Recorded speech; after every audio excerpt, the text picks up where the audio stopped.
El Anticristo, el bien y el mal.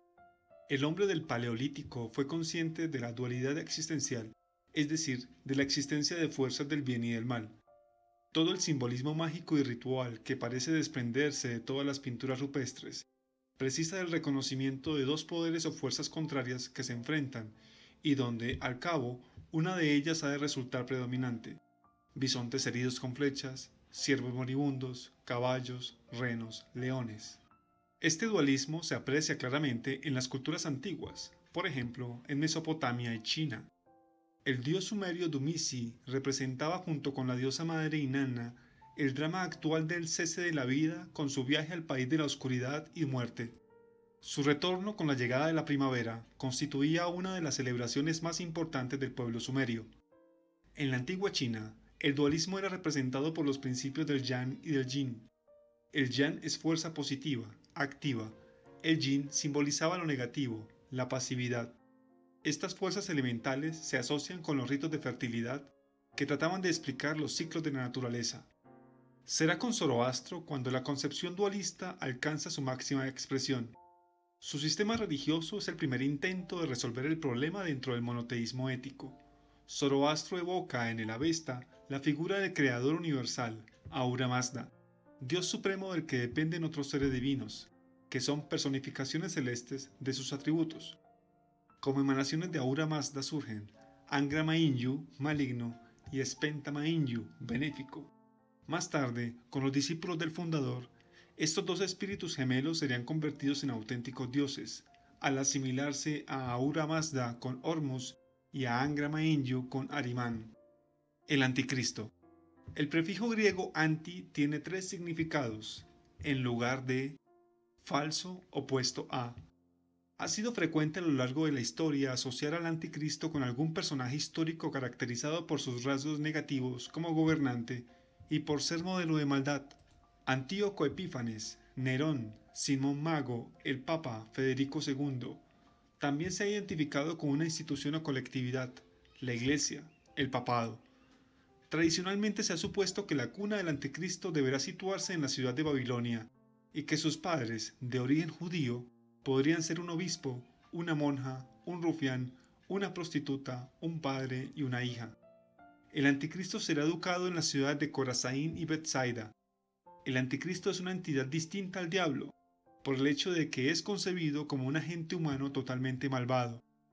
El anticristo finge ser un nuevo Mesías, abocará a sus seguidores hacia la pérdida de su fe y la destrucción de sus almas. Este personaje malvado se asocia siempre con el fin de los tiempos.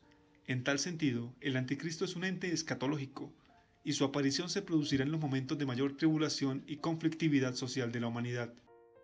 Todos coinciden en que el apogeo de su reinado será de 3 años y medio, tras lo cual el mismo Cristo o San Miguel le darán muerte. El anticristo en la Biblia. La conquista de Jerusalén y la destrucción del templo de Salomón por el imperio babilónico en el año 587 a.C.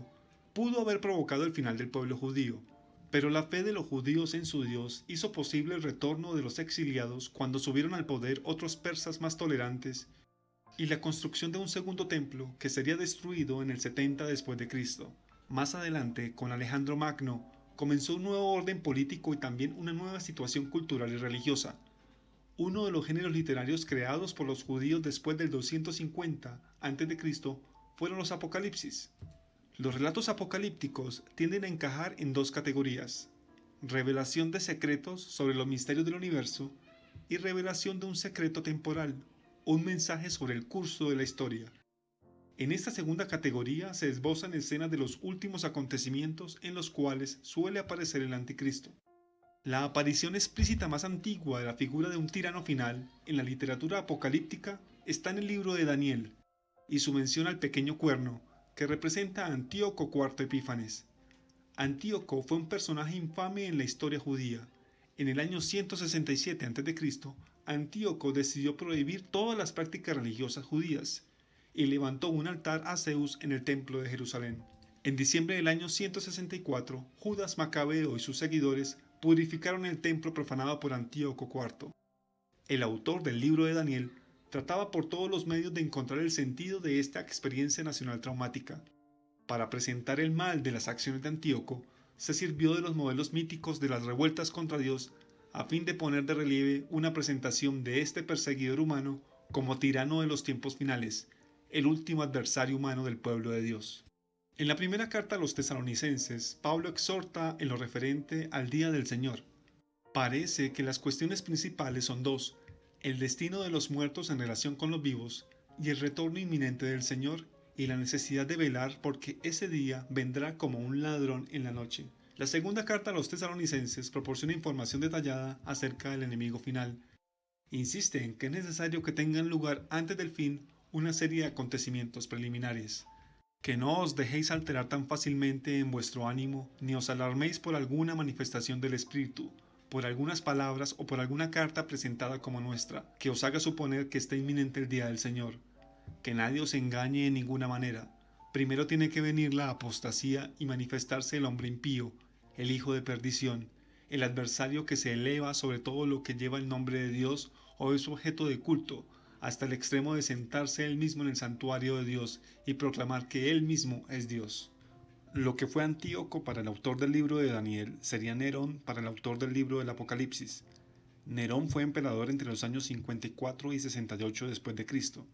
Nerón fue un paradigma de megalomanía, maldad y crueldad según los historiadores romanos.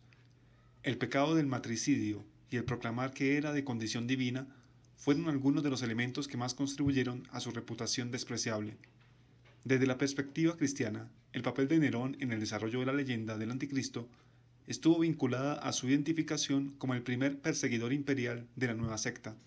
No obstante, hay otro aspecto de su vida que resulta importante: la creencia en que Nerón iba a resucitar de entre los muertos.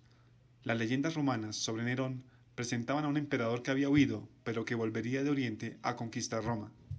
En el capítulo 13 del Apocalipsis, la bestia es un símbolo polivalente que representa tanto al Imperio Romano como a un único adversario final.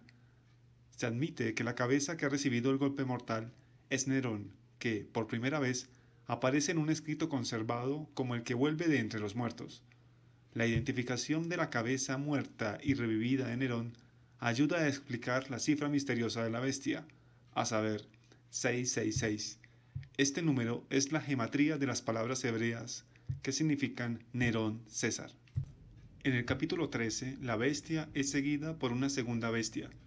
Parece que la especulación judía sobre Leviatán y Behemoth constituye el trasfondo mitológico de las dos bestias. Leviatán y Behemoth son monstruos que aparecen en la Biblia hebrea como formas de la oposición del cosmos a Dios. Leviatán es una bestia del mar y Behemoth de la tierra. La identificación de la segunda bestia como un falso profeta que tiene la misión de promover un culto al anticristo bestia podría reflejar la crítica de Juan dirigida contra los sacerdotes paganos del culto imperial. Aspecto físico del anticristo. Sobre la fisonomía del anticristo se tiene evidencia documental desde el siglo III. En el Testamento del Señor Siriaco, original del siglo III, se menciona lo siguiente: su cabeza es una llama, su ojo derecho es sanguinario, su ojo izquierdo es azul oscuro y tiene dos pupilas, sus pestañas son blancas, su labio inferior es grande, pero su muslo derecho es delgado, sus pies son anchos, los dedos de sus pies están morados y son planos.